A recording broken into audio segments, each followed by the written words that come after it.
Hi guys. So in the last video I did, the damage so far, I asked you to tell me which fragrance you wanted me to review next between Tom Ford Tobacco Vanille, Wonderwood, and Tea for Two from El Artisan. There were 12 votes for Tobacco Vanille, 6 for Wonderwood, and only 3 for Tea for Two. So it looks like Tobacco Vanille it is.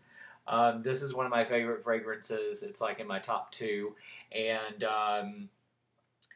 the longevity is impressive on this fragrance all day long. If it doesn't last 8 hours on you easily, then you're desert dry. The sillage is great, just great projection, and it basically has everything in a fragrance that I like.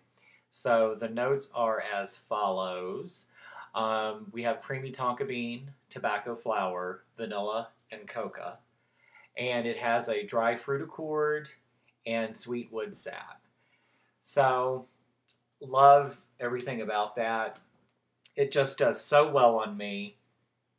And you definitely get the vanilla and the tobacco in it easily. Like, to me, it has that dry tobacco quality to it. Not it's tobacco flower, but it's not a.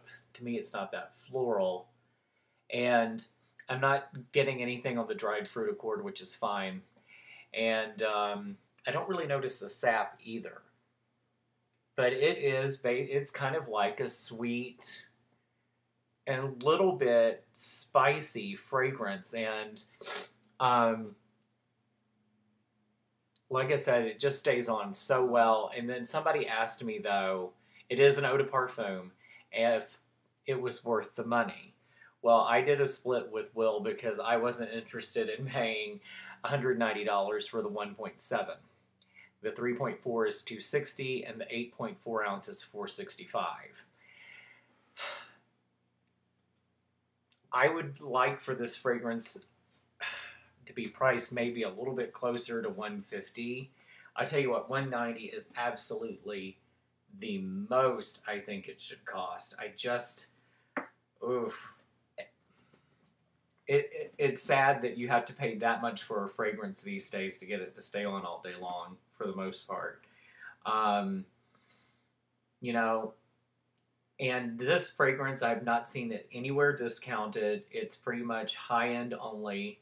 Neiman's, Nordstrom, and I believe Saks has it also. And not all of their stores have it, like the Neiman Marcus in Denver doesn't have it. It's not an A store. So it's very, very select locations that you can find the Tom Ford Private Blend fragrances. And I mean, the oil concentration in here is definitely high. There's no doubt about it. It smells rich in oil. It stays on forever. This is something that, if this was a candle, I'd want to burn it. If it was a tea, I'd drink it. If it was a chocolate, it would just, this is just so good to me. This is one of those great, I think this fragrance would be good for like a first date fragrance. Boy, if you really wanted to make an impression, this would be it. You would definitely give somebody something to remember if you didn't end up getting yourself into trouble in the meantime. So, you know, you know, $190 for 1.7, that's going to be up to you. If you can find another split again, if Will does it again or somebody else, then by all means, that's the best way to test the waters, if you can't get a hold of a sample. But anyhow, yeah, very happy with this fragrance. And like I said, it's in my top two. And for me, it's up there with like 1 Million, New Harlem from Bond Number 9, Musk Ravageur. I mean, that's where it falls for me, is in those like top, those are my top four for now.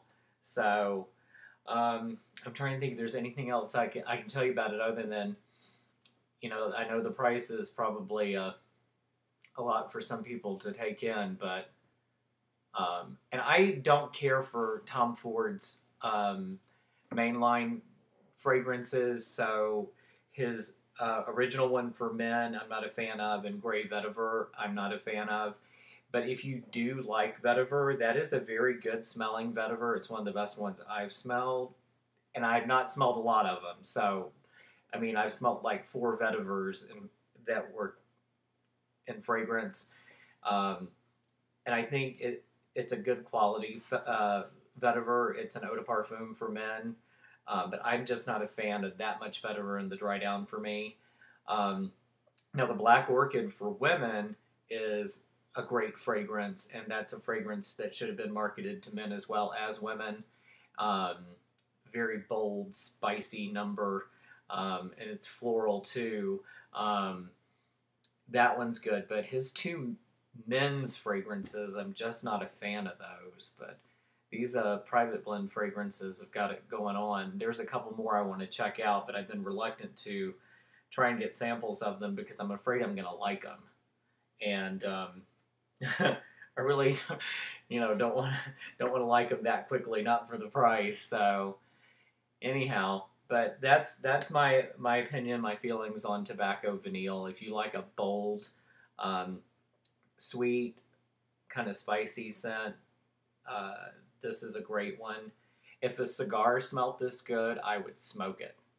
Uh, but I've never smelt a cigar smell like that. But I don't hang out in a lot of cigar shops, so anyway, so that's my opinion on Tom Ford Tobacco Vanille, and thank you so much for watching, and I'll see you soon.